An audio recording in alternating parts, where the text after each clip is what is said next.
afternoon, South Africa, and a very warm welcome to you. My name is Jeannie D, and this is Afternoon Express. And I'm Bonnie Mbuli. Welcome. For the first half of our show today, we chat about a very serious and often stigmatized topic in South Africa. I'm talking about infertility, and it's not something limited to women.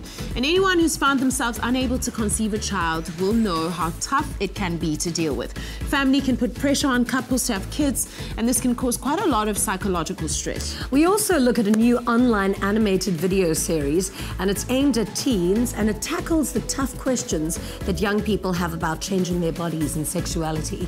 It's called the Amaze series, and it's 100% locally produced. On that note, head over to our social media platforms, where we are asking, should sex education be compulsory in high school? Tweet us at Afternoon Chat using the official hashtag Afternoon Express, or comment on our Facebook page. On that note, did your parents find it hard to talk to you about the birds and the bees? I know my parents are watching, so I'm going to be so awkward. You're going to be so awkward. Yeah, terrible. All my mom said was, don't come home pregnant, and if you're pregnant, don't come back home. Wow, that was like sound advice. The extent of the birds and the bees conversation. Then we turn our attention to the festive season and what to expect from the new year. We've got some great Christmas gifting ideas from Woolies to share. My mom told me that you've got to do it exactly like the bees, very far from the other person. And for those of you who are obsessed with your horoscopes, we've got astrologist Rod Suskin in the loft, and he has more than 30 years experience in the field. He'll be sharing what to expect for 2018. Danilo, I'm curious to find out how he learned how the birds and bees do it. Well, I'm telling you what, it had to do with probably a baking technique or some kind of food technique. Your dad shows you, this is the herb, it goes inside. We won't go there. We won't go there. No. Listen, obviously, we're talking later on in the show about what 2018 has got in store for us. And as we know on Afternoon Express today with the kitchen, when it comes to the Christmas dishes everyone's going to be making for dessert, it's always going to be trifle, trifle, trifle. So today, what we're going to try and do is try and break that stigma by showing something different that you can do for Christmas dessert. Exactly. 3 different desserts, but all of them are going to have custard in them. It's going to be amazing. And seeing as you guys did so well in the piping challenge today, I'm going to give you guys a break, and I'll do some cooking for a change. How's that? Delicious, finally. It's Dinner and dessert done and dusted on Afternoon Express today.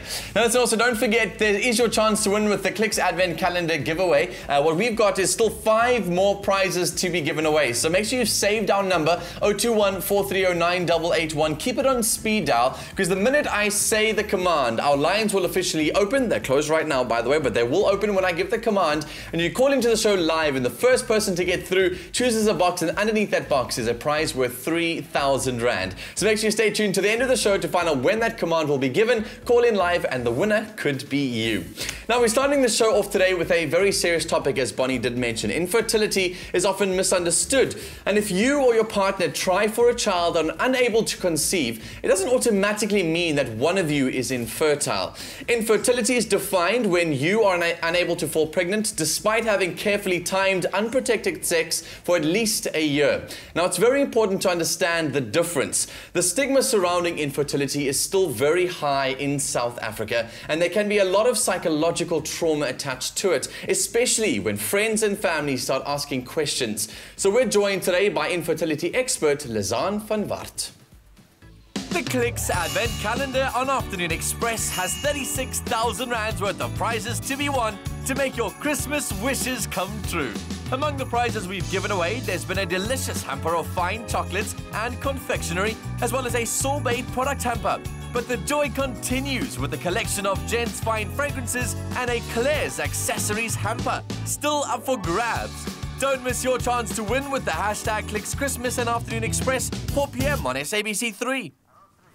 Joining us right now in the loft is psychologist Lizaan. Welcome to the loft. Lovely to have you with us. It's nice to be here. Yeah. So how prevalent is the issue of infertility amongst South Africans?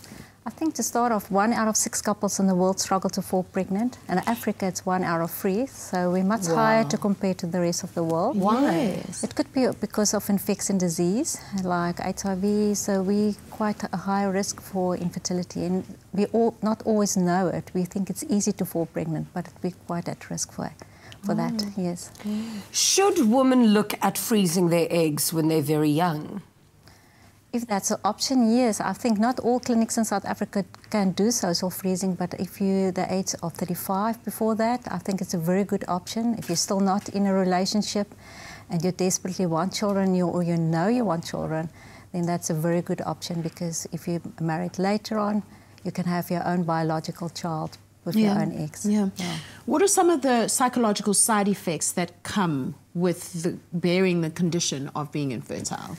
I think you must also understand it's not all patients that have psychological effects. You know, recently from the European Reproductive Society, a conference in Geneva, only 50% of your couples that's sitting in front of you need therapy. The rest only need guidance. But the risk factors could be anxiety, depression. They do struggle with that. It's a study that I did. They not always have the tools to cope with it. I also think it's very important to know that infertility is not something to be ashamed. It's a disease. It's been recognized with the World Health Organization as a severe illness. So it could actually pave a lot of people's way. It's not only something to be ashamed of. And the African culture is different because women still will be seen as their outcasts. They will lose their family. They will lose their husband, because in Africa, they see it only as a woman problem. It's only the woman that can't have children. And I think also just important that the causes of infertility are female, idiopathic, that's more the psychological ones. But male cause is the fast growing one. 50% of all our causes are male cause of infertility and not the women that struggle. So it's more men that can't have their own biological child. Wow. What options are open to people who are infertile? I think the first thing is that we more concentrate on fertility awareness and not only infertility awareness, to start at a very young age and tell people, you know what, it's to take care of your own body, look after your own sexual health. That's so important, your own well-being. But, you know, if you're not ovulated or you not have a normal menstrual cycle, if you struggle for more than a year and you've been married, ended up, see your GP, you know, and then start to refer to a gynecologist, and then you will end it up specific for infertility specialist that's been trading or been trained in as a reproductive specialist at the fertility clinics. Now, people only find out that they're infertile when they're actually actively trying to fall pregnant. Yes. But are there tests that you can do way before, and then maybe is there some kind of a prevention? I think lifestyle avoidance is a quite important thing here, you know.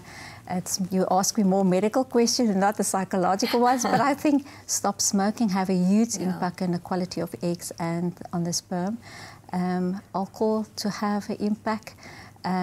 We also pick up in the last recent years, a lot of young guys go to the gym, they use steroids and testosterone.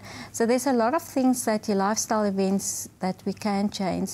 To test, yes, that's blood tests that they would do.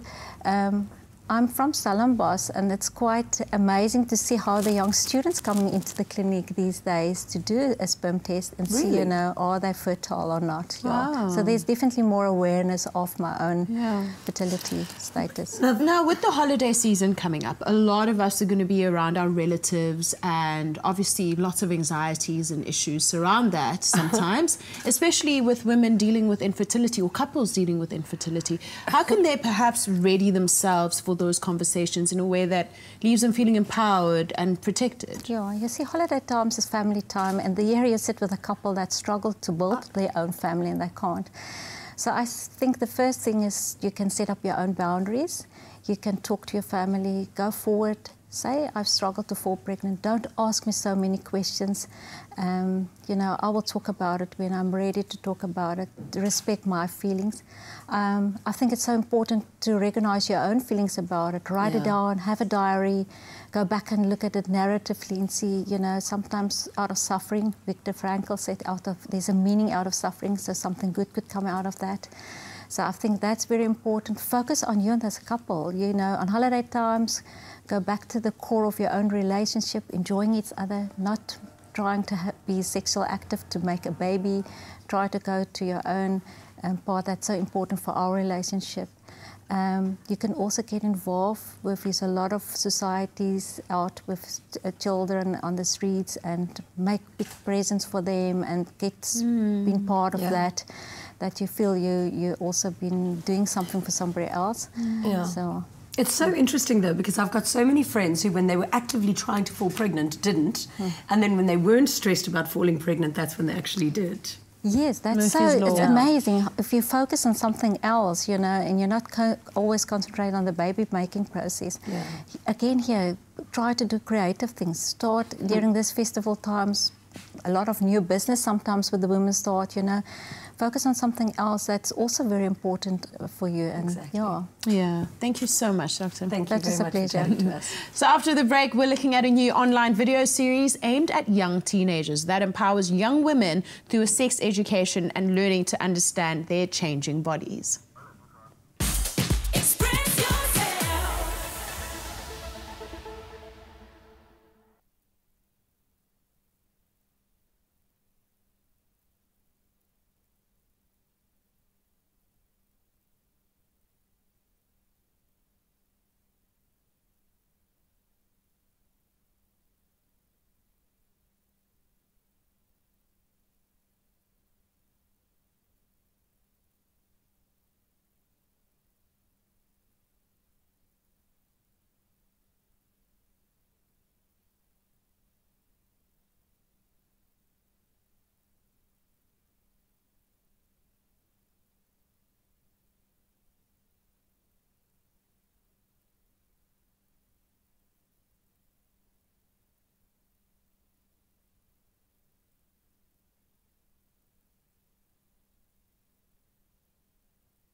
Welcome back to Afternoon Express. Now, talking about the birds and the bees is an awkward topic to broach with your kids. But with the challenges faced by teens in South Africa, they need support and guidance to cope. Now, there is a locally produced online educational animated video series for 10 to 14-year-olds that tackles the tough questions that young people have about their changing bodies, sexuality, healthy relationships and behavior. Welcome to Afternoon Express. Hi, thanks for having me. So what exactly is Amaze? So Amaze is a online for now, digital series. It's animated and it basically talks about the birds and the bees, and just more than just the biological side of things, but it also talks about, you know, the social elements that young people have to navigate through when growing up. Yeah. What are some of the topics that you do cover in that scope, and which age group is it aimed at? Okay, so it's aimed at kids between 10 to 14, so like the pre-teens. And we cover things like consent, we cover peer pressure, bullying, STIs, pregnancy and contraception, puberty. So there's a whole range of things that we cover, just trying to help young kids navigate through, you know, going into their teenage years. Yeah. One of the things that really stands out for me when I see it immediately is how diverse it is. Okay. And obviously it's aimed at a diverse society, and that's really great. But what languages does it also come in? Okay, so far it's just in English, Xhosa, and Afrikaans. We are looking at diversifying even further in 2018, but we just have these 3 first, and then once we start to further distribute it, then we can expand into other languages. Wow. Yeah. Why did you feel that there was such a dire need to create something like this? Okay, so we are So I work for Mari Stopes. We're a sexual and reproductive healthcare provider. And I think just through our interactions with women and just through school talks, we see that there's such a gap. There isn't vibrant and relatable sex ed content available in South Africa. And this is why we accepted the bid to launch these. Yeah. Do you find that typically it's almost as if, you know, society feels like it's the girl child that needs to be more equipped with sexual education because they almost bear the responsibility of being sexually responsible in the relationship? Always. And it seems like there needs to seriously be more platforms where young boys are taught about sexuality and sex education early on. And do you find that you're seeing that there's a need for that? Definitely. I think we do a lot of school talks, and you go in there and it's on sexual health, obviously, and it's a room full of girls and the boys have been sent out to PE or to play soccer or whatever. So it's not something that we direct at boys. Oh my goodness. And I think that is where we have a problem in society. So we're just trying to cover everybody. Is sex education taught in schools currently? It should be. The only problem with that is it's not mandatory, and it depends on how comfortable the life orientation teacher is with the topic. But it's one of the most fundamental things in our life. Required. It's definitely required, but there's a big gap in it. I also find it, I've got an issue with how awkward that conversation is. Surely it should be a beautiful conversation. Absolutely. Definitely. And I think we need to train more teachers to talk about it. I think the problem is that even the older people, the teachers, the parents, you know, we don't have the information. So we actually can't give it to younger people, and that's where the main problem is. I mean, I was really lucky. I went to a school where in high school our life orientation teacher did talk about sex education. We had like a series on sex education. And as awkward as it was for the teacher, she was really brave and bold about it. Obviously, we sniggered and giggled through every lesson, but it was really valuable. It is valuable. I watched the most amazing documentary by Michael Moll called Where to Invade Next, and he showed sex education across the world in different schools, and some countries, how some countries communicate the message to others. And in Italy and in France, it was such a